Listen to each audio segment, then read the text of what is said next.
आज की इस चुनावी सभा में उपस्थित अपने नागपुर के माननीय महापौर दयाशंकर जी, हमारे नेता माननीय कामिल भाई, राष्ट्रवादी कांग्रेस के शहर के अध्यक्ष माननीय पवार साहब, हमारे दूसरे नेता मेरे काका माननीय अब्दुल कदीर, हमारे बालपांडे साहब, हमारे फारूक काका, लतीफ काका, उपस्थित माता भगिनी दोस्तों, सारे वक्ताओं ने, पूर्व वक्ताओं ने, भाजपा ने, महायुति ने क्या क्या किया इसकी बात की।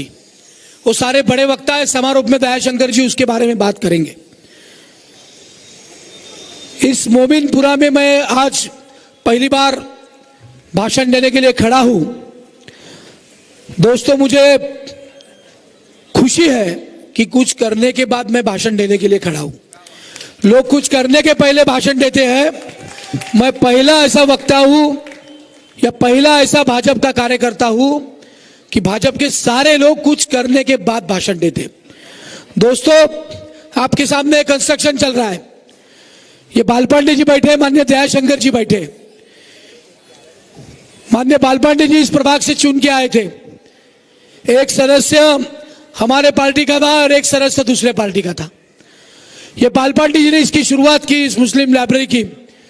और मुझे खुशी है कि जिस दिन देवेंद्र जी पहली बार मुख्यमंत्री बने 2014 में, वो दिवाली के दिन थे, पहले किसी फाइल पर सही की होगी तो यहां पर जो कुछ अतिक्रमण था उस पर स्टे देके रखा था माननीय विलासराव जी देशमुख ने। वो स्टे हटाने के फाइल पर माननीय देवेंद्र जी ने सही की, माननीय बालपांडे साहब और दयाशंकर जी ने कोशिश की थी। दोस्तों, फिर हमारी 2.5 साल में सरकार आई। यहाँ की नौजवान कमेटी, मुस्लिम लाइब्रेरी नौजवान कमेटी, यहाँ की कमेटी मेरे पास मिलने आई कि हमारे को इसका काम दीजिए। हमने अतिक्रमण बाजू किया है। महानगर पालिका का आयुक्त तो सुन नहीं रहा था। हमने बोला कि लाइब्रेरी हम सरकार के पैसे से बनाएंगे और जो उचित लोग होंगे उनको चलाने के लिए देंगे। दोस्तों, पहली बार पैसे आए, अपने केंद्र सरकार की एक योजना से पैसे आए। बहुत सारी अटी शर्ती थी। 25 किलोमीटर के अंदर कितनी लोक संख्या है, क्या है, उसके सर्टिफिकेट चाहिए थे। माननीय देवेंद्र जी के सामने हम गए। देवेंद्र जी ने बताया यहाँ अपन ये नीति दूसरी जगह लेके जाएंगे। और अर्बन डिपार्टमेंट ने देवेंद्र जी के ओर से, माननीय मुख्यमंत्री एकनाथ शिंदे जी के डिपार्टमेंट से देवेंद्र जी ने 25 करोड़ का निधि दिया। नक्शा सैंक्शन हुआ, टेंडर हुआ, टेंडर एक अच्छा आदमी को गया। आज आपके सामने काम शुरू है।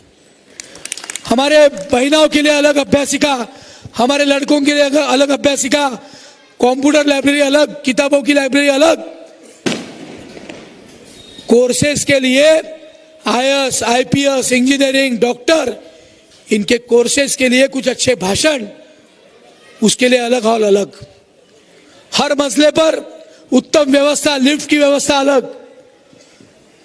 और अद्यावत ई लाइब्रेरी, अद्यावत मुस्लिम ई लाइब्रेरी का यहाँ निर्माण होगा। ये माननीय कामिल भाई यहाँ बैठे हैं। इनके जैसा फॉलोअप करने वाला आदमी मैंने देखा नहीं। आपका मुस्लिम कब्रिस्तान है, बहुत सारी असुविधाएं थी। रोज एक चीज के पीछे लगकर आज जो कुछ काम मुस्लिम कब्रिस्तान में शुरू है उसका सारा श्रेय कामिल भाई का है। कामिल भाई पीछे लगे इसलिए वो कब्रिस्तान में काम हो रहे। एक गुलाब बाबा स्कूल है अपने पास। वहां के सभी नागरिकों का कहना था कि स्कूल में अभी ये सारे पुराने वाहन रहते, ये सब चलता है, हमारे बस्ती को इसकी तकलीफ होती है। हमने किरण रिजिजू के पास उसका एक आवेदन भेजा। अब बस्ती के नागरिक तय करेंगे कि उनको वहां क्या चाहिए। प्रवीण गटके तय नहीं करेगा, कोई नेता तय नहीं करेगा, वहां के नागरिक तय करेंगे। वहां की महिलाएं तय करेंगी, वहां की बच्चियां तय करेंगी, वहां के लड़के तय करेंगे, वहां के युवक तय करेंगे। और उस जगह पे क्या चाहिए, समाज को किस चीज की जरूरत है, वो बस्ती तय करेंगे और वहां वो प्रकल्प बनेगा। अपने पास यहाँ का ये है कत्तल खाना, स्लॉटर हाउस। बहुत बार अपने भाई लोग आए कि ये कार्रवाई हो रही, ये कार्रवाई हो रही, ये बंद हो रहा है। हम सब कमिश्नर जी के पास गए, अपने मुस्लिम बांधव थे, हिंदू बांधव थे, हम सब मिलकर गए। बाला लारोकर जी, हमारे तुषार लारोकर जी, इन सब का नेतृत्व करने हमारे गुलाम भाई, ये सब लोग आए। हम कमिश्नर के पास गए, माननीय दयाशंकर जी ने उसमें से मार्ग बताया। हम कमिश्नर के पास गए, कमिश्नर से हमने वचन लिया कि यह काम होगा, वो काम हमने करवा के दिखाया। और बहुत सारा काम वहां करना है। वहां कुरैशी समाज को बहुत सारी जरूरत है, वो भी हम इसके बाद करेंगे। इसका शब्द मैं आपको देता हूं। दोस्तों, एक डोबी नगर का इश्यू है, रेलवे की जमीन पर झोपड़े हैं, 50 साल से नागरिक वहां बैठे, वो रेलवे की जगह है। अब वहां कैसे पट्टे मिल सकते हैं, नहीं मिल सकते। यदि मिलेंगे तो सच बोलेंगे, नहीं मिलेंगे तो नहीं मिलेंगे। लेकिन उन सारे लोगों की परमानेंट कहाँ व्यवस्था हो सकती है, परमानेंट मकान कैसे मिल सकते हैं, एक घर में 2 बच्चे हैं, दोनों की शादी हो गई, उनको 2 फ्लैट कैसे मिल सकते हैं, इन सारे चीजों के लिए कोशिश करेंगे। लेकिन झूठ नहीं बोलेंगे। यदि मिलेंगे तो हाँ बोलेंगे, नहीं तो जहां मिलेंगे वहां उसके लिए कोशिश करेंगे। एक नया विषय, बहुत यहाँ की हमारे बहनों के लिए बहुत तकलीफ है, बहुत बड़े मार्केट महिलाओं के लिए बने, लेकिन आज तक किसी ने सुलभ शौचालय की बात नहीं की, महिलाओं के लिए वॉशरूम की बात नहीं की। अभी मैं पीछे के रास्ते आया, सामने का जाम था, ऐसा मार्केट तो बरड़ी में भी नहीं महिलाओं का। लेकिन यहाँ आने वाले भगिनियों के लिए, हमारी बहनों के लिए एक सादा सुलभ शौचालय नहीं है। देखिए कितनी तकलीफ होती होगी। तो ये कहाँ बनाएंगे? तो इसके लिए जगह ढूंढकर हमारे महिलाओं को कभी तकलीफ ना हो, उनको कोई किसी चीज की अड़चन न हो, इसके लिए बहुत अद्ययावत 5 स्टार सुलभ शौचालय बनाएंगे। ये वादा मैं आपके सामने करता हूं। कि मोमिनपुरा में माननीय दयाशंकर जी आके नजदीक थे, बहुत सारे नालों का काम उन्होंने किया। बाल पांडे जी आके नगर सेवक थे। बहुत सारी सीवर लाइन की भी अड़चन है, रोज मशीन लगानी पड़ती है, रोज कुछ ना कुछ होता है। माननीय नितिन जी को और माननीय देवेंद्र जी को आप धन्यवाद दीजिए कि नाग नदी सफाई अभियान में जो ट्रंक लाइन का काम होने वाला है, वो इस मोमिनपुरा में भी होने वाला है। इस मोमिनपुरे की हर ट्रंक लाइन, हर सीवर लाइन बदलने जाने वाली है। अपना परमानेंट प्रॉब्लम सॉल्व होगा। 2400 करोड़ रुपए केंद्र सरकार, राज्य सरकार ने दिए। दोस्तों, यह अभी एक निवेदन मुझे प्राप्त हुआ। यह अपने मुस्लिम लाइब्रेरी के बाजू में एक 50,000 फुट की जगह महानगर पालिका में, वहां एक डीएड कॉलेज चलता है। अपने समाज की कुछ शादियां वहां होती है, वहां एक यूनानी दवाखाना चलता है, वहां एक छोटी सी लाइब्रेरी है। ये सारी चीजें वहां चलती है।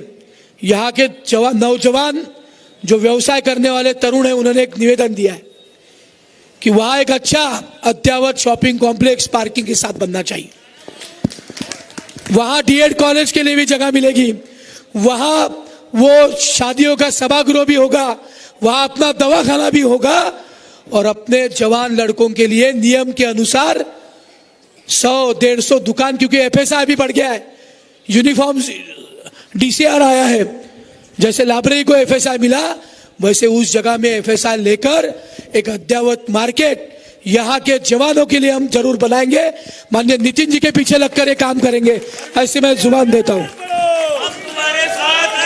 दोस्तों, खोट के लिए काम नहीं करेंगे। माननीय दयाशंकर जी 20-20, 30-30, 40-40 साल के बाद काम कर रहे हैं। लतीफ बाबा काम कर रहे हैं, फारूक काका काम कर रहे हैं, हमारे वो टेलर काका काम कर रहे हैं, छोटे फारूक जी काम कर रहे हैं, मुल्ला सलामतुल्ला अंसारी जी ने तो अपनी पूरी उम्र इस भाजपा के काम के लिए दे दी। उसके बाद उनके लड़के ने उसकी उम्र पूरी इसके काम के लिए दे दी। लेकिन हम वोट के चक्कर में काम नहीं करेंगे, हम निरंतर काम करेंगे।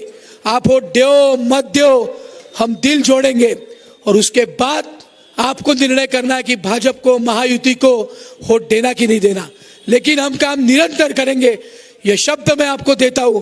और 20 तारीख को यदि आपको लगा कि भाजपा ही काम कर सकती है, उनके 50 साल और हमारे 10 साल किसने निधि लाया, इसका आप हिसाब मांगो, हमसे मांगो, उनसे मांगो। और यदि हम सच बोल रहे होंगे तो 20 तारीख को ईवीएम मशीन पर हम नंबर 1 पर है। हमारे नितिन जी नंबर 1 के नेता है, हमारे देवेंद्र जी नंबर 1 के नेता है, हमारे मोदी साहब नंबर 1 के नेता है। हमारी कमल की बटन भी नंबर 1 पर है। वो आप जरूर, यदि हमने कुछ किया है, हम पर विश्वास है, हम यदि नौटंकी नहीं कर रहे, हम किसी को गुमराह नहीं कर रहे, तो उस बटन को आप दबाइए। इतनी विनती मैं करता हूं, माननीय दयाशंकर जी से विनती करता हूं कि इस सभा का वो समारोह करें।